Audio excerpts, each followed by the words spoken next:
60 రోజుల్లో మీతో ఇంగ్లీష్ అద్భుతంగా మాట్లాడిస్తాం. వెంటనే కాల్ చేసి జాయిన్ అవ్వండి. నమస్తే రమ్మగారు. నమస్తే జయ. రమ్మగారు, జనరల్గా ఒక విషయం అండి, ఏంటంటే పెళ్ళిలో ఉన్నటువంటి ఆ నాజుకుతనం పెళ్ళైనాక కొన్ని సంవత్సరాల తర్వాత కనిపించదు. ఆడవాళ్ళలో అయితే అసలు చాలా తక్కువగా ఉంటుంది.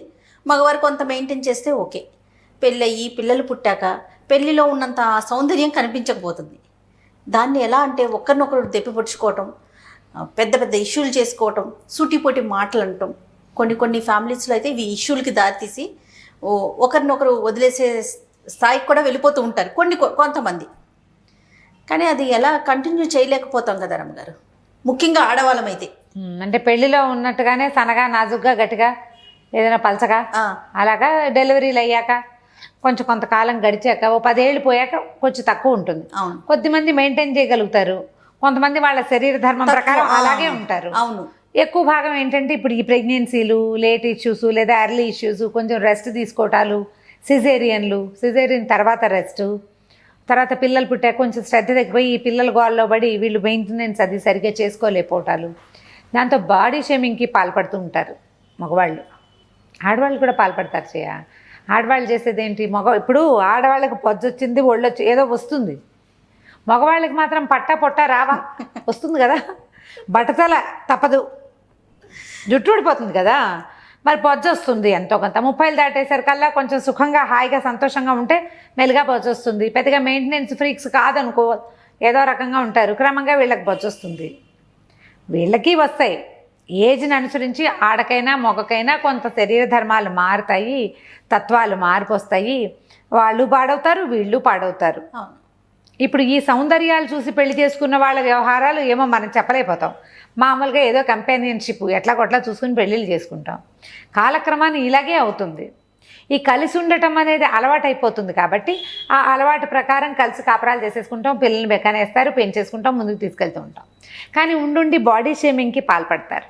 అది ఎప్పుడవుతుంది, ఆ భార్యకి ఫ్రెండో వాళ్ళ కజినో వీళ్ళ ఏజ్ వాళ్ళు ఎవరో నాజుక మహాసౌందర్యవత ఒక ఆవిడ కనపడంగానే ఆవిడ బాగుంది ఈవిడ బాగులేదు లాంటివి వస్తాయి.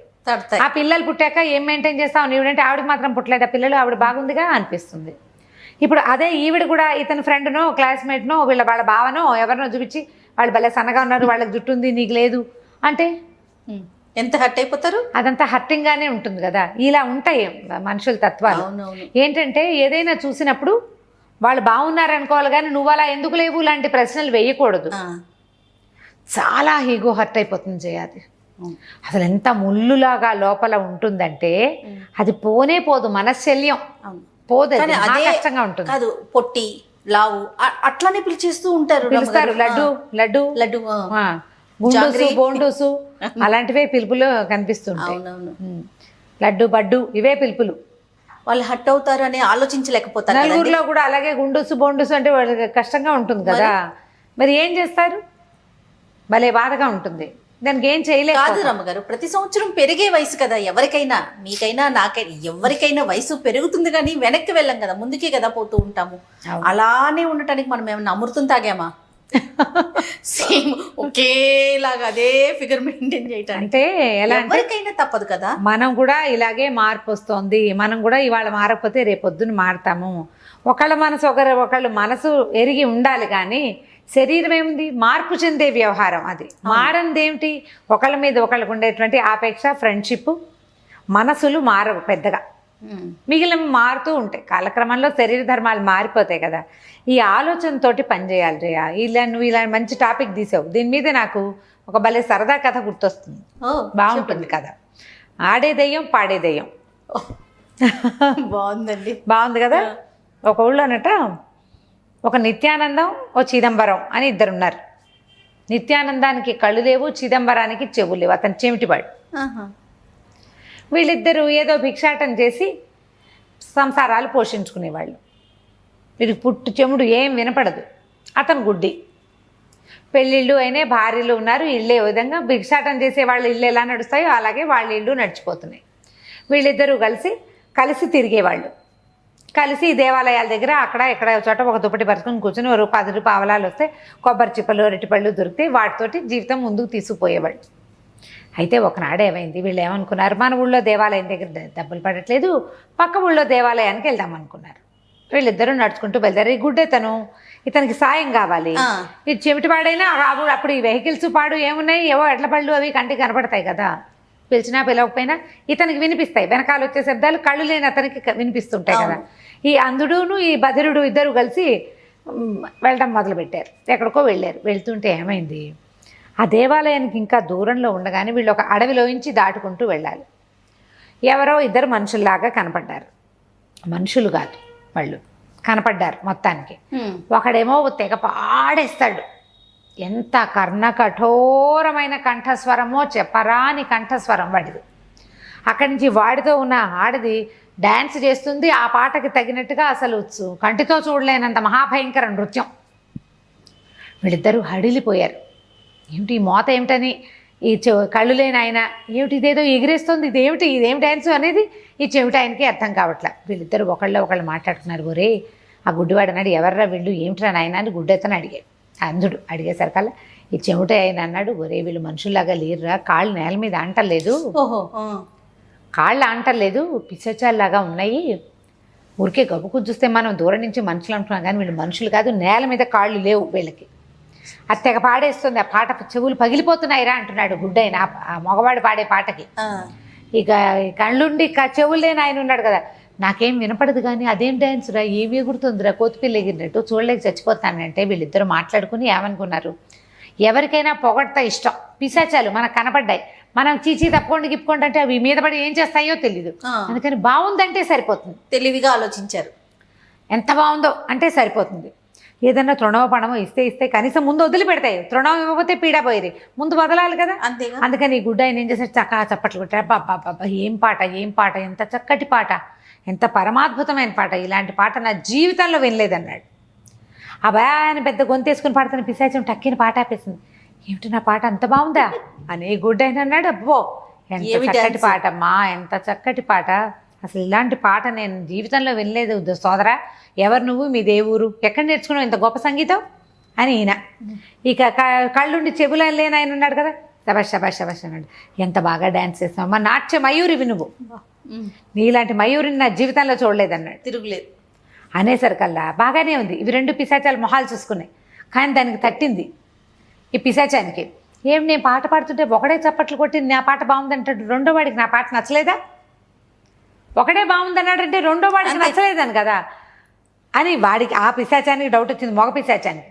ఆడపిశాచికి ఏం డౌట్ వచ్చింది, వీడు ఒకడే చప్పట్లు కడుతున్నాడు, వీడేమో పాట బాగుందంటాడు, అంటే నా ఆట నీకు నచ్చలేదా అని రెండోది అడిగింది.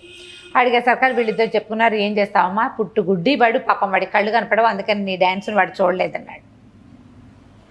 చెప్పాడు తనే, నీ డ్యాన్స్ని నేను చూడలేను, వాడికేమో చెముడు, నా పక్కనున్న వాడికి సంగీతం వినపడదు, నేను సైగ చేస్తాను, వాడికి తట్టి ముందుకెళ్ళు వెనకెళ్ళు చెప్తాను, గట్టిగా చెప్పాలి, వాడికి మామూలు సౌండ్లు వినపడవు, అలవాటుగా నేను మాట్లాడతా కాబట్టి వాడికి తెలుస్తుంది అంతే అని చెప్పాడు. చెప్పేసరికల్లా పిశాచాలు రెండు మొహాలు చూసుకుని, అయ్యో పాపం నీకు చెవులు వినపడవు, నీకు కళ్ళు కనపడవా అంటే కనపడవన్నారు.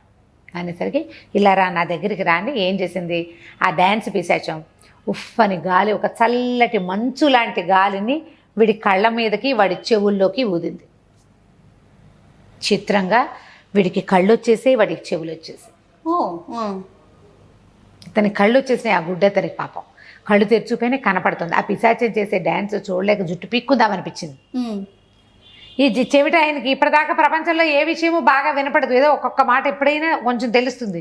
ఆ కర్ణ కఠోరమైన గార్ధవ స్వరంతో పాడే సంగీతాన్ని వినలేకపోయాడు. సరే ఎంతో బాగుంది, మళ్ళీ రేపొచ్చి కలుసుకుంటామన్నారు. అన్నాక ఇద్దరు ఇళ్ళకి బయలుదేరి వెళ్ళిపోయారు.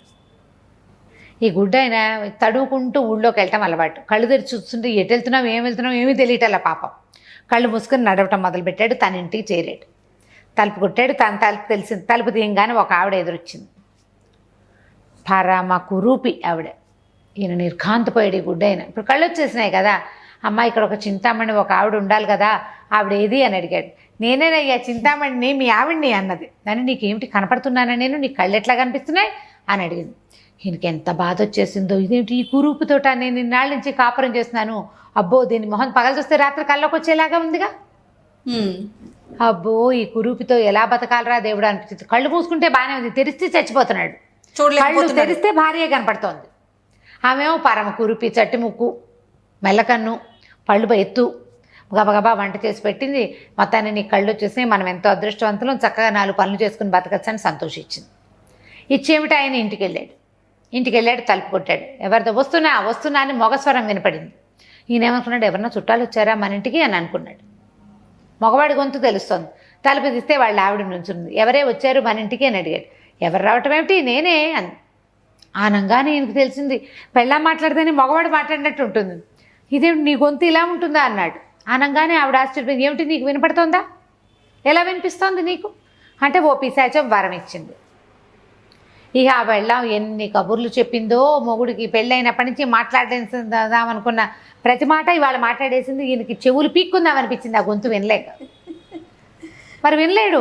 ఇన్నాళ్ళు తెలియదు అసలు అమ్మాయి కంఠస్వరం అలా ఉంటుందని తెలియదు ఆయనకి. ఇక బిక్కమొహం వేసుకుని ఉన్నాడు. సాయంకాలం అయ్యేసరికల్లా మెల్లిగా లేచి ఆ చిదానందం ఇంటికి వెళ్ళాడు. నిత్యానందం, చిదానందం ఇద్దరు ఒకళ్ళ మొహాలు ఒకళ్ళు చూసుకున్నారు, చెప్పుకున్నారు. బోరి నాయన మా ఆవిడ గొంతేం గొంతురా, కర్ణ కఠోరంగా ఉంది, మొగ గొంతురా, అది మాట్లాడుతుంటే మొగాడే దాని నోట్లో దూరి మాట్లాడుతున్నట్టుగా ఉంది, నేను వినలేకపోతున్నాను రా అని వీడు. అయ్యో మా ఆవిడ ఎంత కురిపోరా, చూడలేక చచ్చాను అనేసరికి సరే ఏం చేశారు, మన ఇద్దరం వెళ్ళి పిశాచాల దగ్గరికి వెళ్ళి వాళ్ళకి చెప్దామనుకున్నారు. అక్కడికి వెళ్ళేసరికల్లా 2 పిశాచాలకి చెప్పినాయి, ఈ కన్నొద్దు ఈ చెవొద్దు అని చెప్పారు వీళ్ళు, మాకు ఇవ్వద్దు అనేసరికి ఆ పిశాచాలు 2 ఆశ్చర్యపోయినాయి. మరి ఇన్నాళ్ళు నీకు కళ్ళు లేవు, వీడికి చెవులు లేవు, మీతో కాపురం చేయలే వాళ్ళు? ఈ కళ్ళు లేని అతనితో కురూపైతే మాత్రం కళ్ళన్నా లేని వాడితోటి కాపురం చేసింది, ఎంత బాగా చూసుకుంది నేను. కళ్ళు లేని వాళ్ళతో కాపురం అంటే ఎంత కష్టపడాలి వాళ్ళు, అవతల రెండో వాళ్ళు చాలా పని చేయాలి.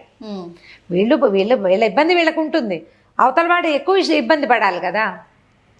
ఆ అమ్మాయి మరి ఆవిడ మంచితనంతోటే కదా. ఇప్పుడు చెమిటాయన ఉన్నాడు, ఏం చెప్పినా వినపడదు, ఏ వస్తువు తీసుకురాలేడు, కాగితం రాసిస్తే కానీ కుదరదు, ప్రతిదీ రాసి చూపించాలి. ఎంత చచ్చి ఉంటుంది ఆవిడ పాపం. కానీ మంచి మనసుతోటి నీతో బాగానే ఉంది కదంటే పెళ్ళాలతో కంప్లైంట్ లేదు, ఆవిడ రూపంతో ఈవిడ గొంతుతోటి తప్ప. ఈ 2 పిశాచాలు వాళ్ళిద్దరికీ అర్థమయ్యేలాగా చిన్న కౌన్సిలింగ్ చేసినాయన్నమాట. రూపాలకి స్వరాలకి వాటి వెనకాల వెళ్ళకండి, మనసు వెనకాల వెళ్ళండి. ఆ మనసుతోటే వాళ్ళు ఇంతకాలం మీతో కాపురం చేశారు. మీకు భగవంతుడి లాంటి అవకాశం ఒకటి వచ్చింది, అవకాశం పిశాచాల వల్ల. వీళ్ళల్లో అవయవ లోపం ఉంది, అది సరే అయ్యేసరికి ఎదుటి వారిలో నుంచి లోపాలు వెతుకుతారు. ఎవరైనా అంతే కదా. ఇద్దరు మళ్ళీ బుద్ధి తెచ్చుకుని ఇంటికి వెళ్ళిపోయారు. కాస్త కాళ్ళు చెవి వినపడ్డము, కన్ను కనపడ్డం వచ్చింది కాబట్టి ఏదో కష్టపడి పని చేసుకుని భార్యలతోటి సుఖంగా ఉన్నారు. పిశాచాలు చేసాయి, ఆడే పిశాచం పాడే పిశాచం 2 కలిసి వీళ్ళిద్దరిని సరిచేసినాయి. ప్రతిసారి మన జీవితంలో ఎవరొచ్చి మనని సరిచేస్తారు? పిశాచాల కాలం కాదు కదా. దేవుడు రాడు, దయ్యము రాదు. ఖచ్చితంగా మనని మనం సరి చేసుకోవాలి కదా. మనతో పాటు ఉన్న మన కంపానియన్ని చిన్న బుచ్చితే మన జీవితం ఎలా వెళ్తుంది? ఒక చక్రంతో బండి నడుస్తుందా ఎక్కడైనా? నడవదు కదా. చాణక్యుడు అంత బాగా చెప్పాడు, ఒక చక్రంతో బండి నడవదు. బండి నడవాలంటే 2 చక్రాలు ఉండాలి, కావాలి కదా. ఈ 2వ చక్రానికి దానికి ఆ ఇరుసు మధ్యలో పుల్లలు ఉంటాయి, పుల్లలన్నీ నువ్వు విరకొట్టేస్తే అది ఎట్లా నడుస్తుంది? నీతో పాటు చక్రమే ఉంటుంది. అంతే యాంత్రికంగా వాళ్ళు మీతోటి ఉంటారు. వాళ్ళని సంతోషంగా ఉంచుకోవాలంటే, వాళ్ళు మనము సమానమైన నడక నడవాలంటే వాళ్ళని చిన్నబుచ్చకూడదు. ఇప్పుడు ఏదైనా వంట రాదు, నేర్చుకోగలరు. అదే అవయవలోపము లేకపోతే సౌందర్యం లేకపోవటమో, లావైపోవటమో, బక్కచిక్కిపోవటమో ఏదో ఉంటే దాన్ని ఎట్లా సరి చేసుకోగలుగుతారు? ఏదో కష్టపడతారు, కానీ ఎంత మటుకు మార్చుకోగలరు జయ? కొంత లావుగా ఉంటే సన్నబడగలుగుతారు, కొంత ట్రై చేస్తారు. మళ్ళీ బక్కటి వాళ్ళు ఏవో అవి ఇవి తిని ఒక్క రవ నున్నగా అవ్వగలుగుతారు. అంతేగాని ముక్కు, మూతి, కన్ను, చెవి వాటిని మార్చుకోగలమా? మన వల్ల అవుతుందా? మరి ఒకవేళ మార్చినా మనం అనుకున్నట్టుగా మారుతుందా? అది పుట్టుకరీత్యా వచ్చినాయి, ఎలా మార్చుకోగలుగుతాం? ఎలా మారుతాయి? జుట్టు లేదు, పలసగా ఉంది, లేకపోతే జడ పొడుగ్గా లేదని సరే మార్చుకుంటాం, ఏదో చేసుకొని మార్చుకోగలుగుతాం. ఎన్ని రోజులు ఉంటుంది? అది ఎన్నాళ్ళు ఉంటుంది? వయసు పెరిగే కొద్ది మార్పు వస్తుంది కదా. కాబట్టి వ్యక్తులని చూడాలి, చర్మంపై రంగు కాదు, తోలు కింద ఉన్న మనసును చూడాలి. అది సరిగా లేకపోతే అది వేరే కథ. కానీ బాడీ షేమింగ్కి మాత్రం పాల్పడకూడదు. అమ్మాయిలైనా అబ్బాయిలైనా కూడా. మీరు వివాహం చేసుకుని కొంతకాలం కలిసి ఉన్న తర్వాత జీవిత రథాన్ని అదే విధంగా ముందుకు తీసుకెళ్లే ప్రయత్నం చేయాలి. కానీ ఈ ఒకళ్ళనొకళ్ళు అనుకుని ఎవరి ముందైనా చిన్నబుచ్చుకుని ఆ లోపల ఘాసిగా నొప్పి కలిగించేలాంటి మాటలు ఉంటే మానేస్తే జీవితం బాగుంటుంది. ప్రయత్నం చేసి చూడండి. తప్పకుండా. నమస్తే రమగారు. నమస్తే చేయండి.